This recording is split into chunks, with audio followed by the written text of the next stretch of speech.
Ladies and gentlemen, hey, hi, how you doing? Welcome back to the channel. Thanks so much for stopping by. This week is going to be a very big one for Call of Duty, as of course we have the huge Season 4 update going live, which is going to bring new content to Warzone, new content to Cold War, and maybe, if we're lucky, some new stuff to Modern Warfare throughout the season as well. And today we actually got the major Season 4 reveal featuring the roadmap and all the main seasonal content that we'll have added into the games over the course of about the next 8 weeks or so. So as we break it all down today, if you enjoy the video at any point, let me know by dropping a like on it, would be seriously appreciated. And of course, if you're new to the channel, or if you're a part of the 57% of viewers who haven't already subscribed, I am always covering everything going on in COD, news, updates, loadouts, you name it, it's all right here. So feel free to subscribe, that way you can always stay up to date. Alright, so first and foremost, we've got the roadmap here, brace for impact, June 17th. We're gonna run through this, then we also have like a huge Call of Duty blog today that also details quite a few other things coming during Season 4 and sort of expands on what we have here on the roadmap as well. So first up here on the left, we have Warzone. We have the Warzone map update, the various satellite crash sites. We sort of already saw these teased back during the whole like reveal trailer for the season, back during the whole Summer Games Fest kickoff event. So we knew that those were coming, but now it's official. We have these satellite crash sites coming all across the map. We've also got some new modes. We have Verdansk Resurgence Mini. So of course, we've already seen Resurgence over on Rebirth Island. It'll just be taking place on Verdansk. If I had to guess, the zones will probably be cut down some to make it a bit more compact, but you'll be able to respawn every certain, 15, 30, 45 seconds, whatever the case may be. We also have Payload, which we'll discuss more as we get into the blog. I'm sure they'll detail that there. We also have the new Gulag of Hijacked. We sort of predicted this one back last week. Pretty happy about that. It does look to be pretty interesting there. We've got the brand new dirt bike vehicle. We saw this teased in the trailer as well. And we have the red doors, which of course we had leaked a little while back via the whole survey thing. So that'll be coming to the game as a brand new fast travel system. Again, we've got more details coming in just a moment on that via the blog.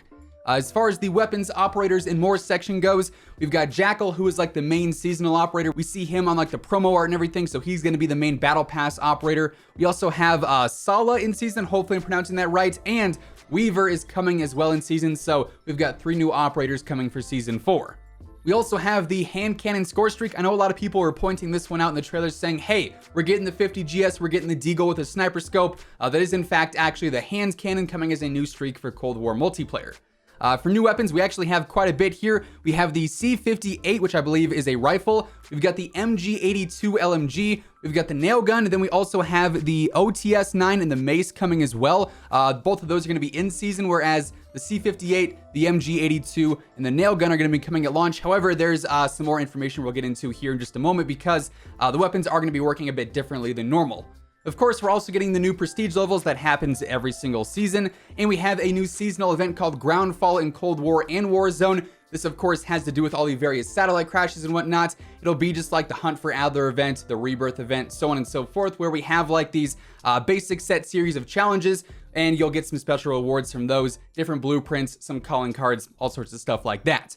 Now, over in multiplayer for Cold War, we have Collateral coming for 6v6 and 12v12. We learned about this one via the trailer. Same deal with Hijacked, but that's going to be just for 6v6.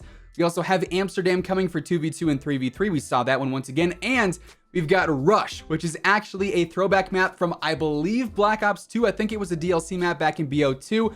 This one's coming in season. It's like a paintball map.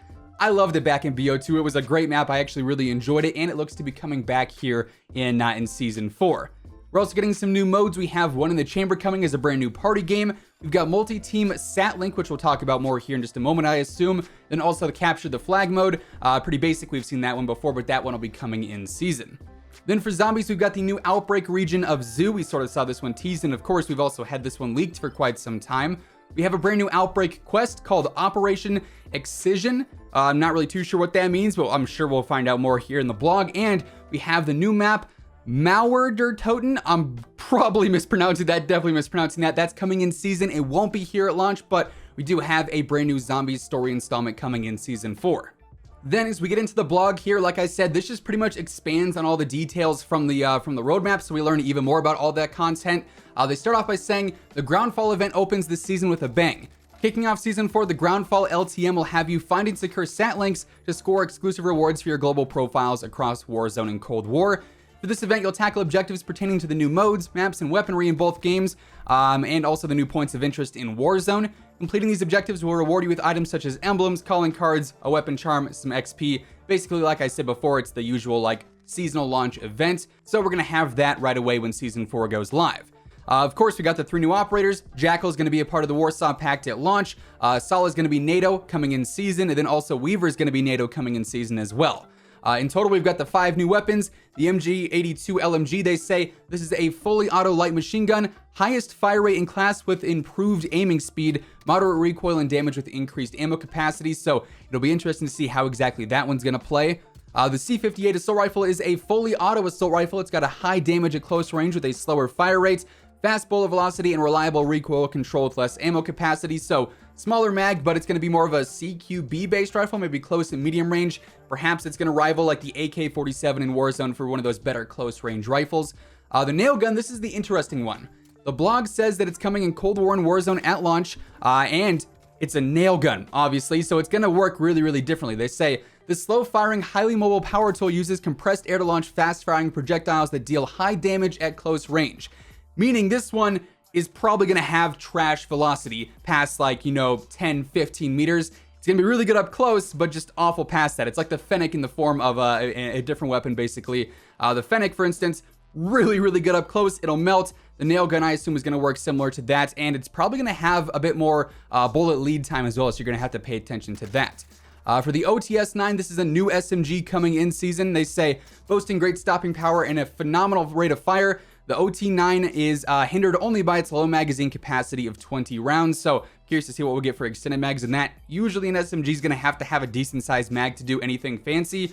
For instance, look at the AS Val, which is basically an SMG. Small magazine, really good weapon, but that small magazine hinders it from being really, really good in any mode outside of like solos. And then we've also got the mace coming in season, and that one's pretty self-explanatory. It's just a war mace. You can whack people with it, and it'll do some damage. Now, the blog also details more about the SatLink mode for multi-team. Here they say, power up and keep your satellite online for as long as possible to gain points in the latest mode for 10 quads across a variety of locales in the Ural Mountains. So this will be on the Outbreak maps or the multi-team maps. Upon reaching the SatLink marked on your map, your squad will power it up. It'll then unfold and start uploading crucial data to the satellites still in orbit. Before you reach a site, search for item crates that may contain powerful score streaks. So it's basically like you're holding down that position until you upload everything, and then I assume you move on to the next. We also have one in the chamber. That's pretty basic, and so is Capture the Flag. The hand cannon coming as a new score streak is pretty self-explanatory. It's basically like the Annihilator from BO4 and BO3, I believe. The hand cannon we've, of course, have seen before. There's also a bit of information on the brand new Zombies map. They say fans of Die Maschine and Firebase Z and other classic ground-based zombie experiences will be welcomed home in Mauer der Toten, the next chapter of Cold War Zombies coming mid-season. It takes place after the events of Operation Excision in Outbreak. The Dark Ether story will continue in Treyarch's next Zombies map, so that'll be coming mid-season, and it follows the events of Outbreak or just after this newest, main mission. They also are going to bring some new Onslaught content, nothing too crazy there. Then we get into the Warzone stuff to round out the blog. They say there's new free content coming. Of course, it's pretty much all free content. The new points of interest, all the various satellite crashes will be placed all across the map, and those are not going to appear on your TAC map. They'll only be plain visible in Verdansk, meaning you can only see them if you are actually close to them in game. You're not going to be able to see that on the map and say, okay, let's drop right at this. You're going to have to know where it is just based off of memory. They also detail the red doors a bit. They say our intel cannot explain the origin of these mysterious red doors around Verdansk, but one thing is certain, they allow you to redacted around the redacted. What's behind them, explore them, and redacted across the redacted. It's a fast travel system. Basically, we've had this leaked before, so even though they're redacting everything, we kind of already know how they're going to work. The new vehicle, the dirt bike, that's going to be available at launch. It's just a new fast vehicle we can use.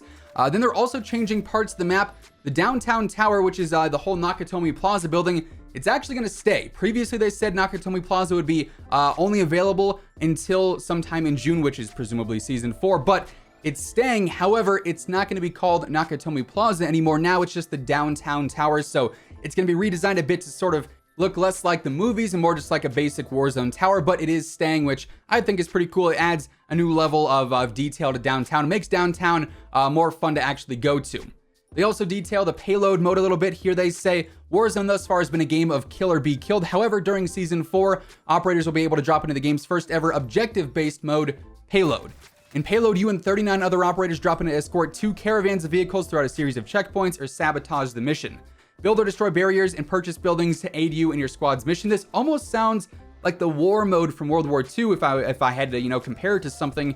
Should be pretty interesting. Mainly, I'm a fan of just usual regular battle royale, but I'll definitely be trying it out once it's live because it is coming during the season and not at launch. And then to close out the blog, they detail the physical updates themselves for Cold War and Warzone.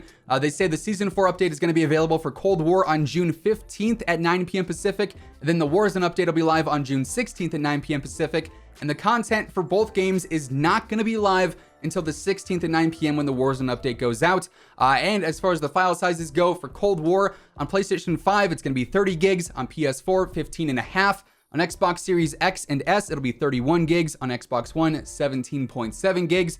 And on PC, it'll be 21.6 gigs without the HD pack or 30 gigs with the HD pack. Then for the Warzone update, that'll be 11 gigs on both PlayStation consoles, 11.2 gigs on all Xbox consoles, then 12.3 gigs on PC if you're a Warzone only player, and 13.5 gigs if you own Modern Warfare and Warzone.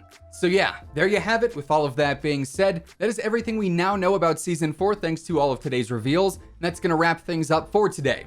If you enjoyed the video, let me know by dropping a like on it, and of course, if you're new here and you want to stay up to date with the latest Call of Duty news, intel, updates, and pretty much everything else in between, feel free to subscribe with your notifications turned on. That way you'll always know whenever I upload a new video. As always, if you want to check out any of my partners, be sure to use code WHosImmortal for a discount on all Scuff, G Fuel, Gamer Advantage, and Control Freak products, and the links for all those can be found down in the description below. But once again, thanks so much for tuning in, and until next time, take it easy, have an awesome rest of your day, and I'll catch you guys later. Peace out.